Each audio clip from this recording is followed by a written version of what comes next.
Ye kade dina nalika urang mamangkatan usahakeun teangan masjid jeung urang kudu ngalaman salat di dinya.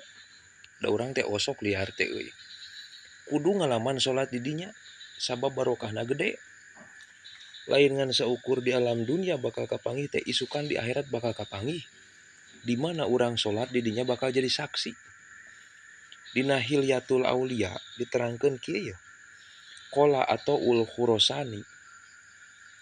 Imam Ato al-Khurasan ngadawukeun kieu ma min abdin yasjudu lillahi sajdatan fi buqatin min biqoil ardi teu pati-pati ayeuna hiji hamba hiji manusia daek sujud ka Allah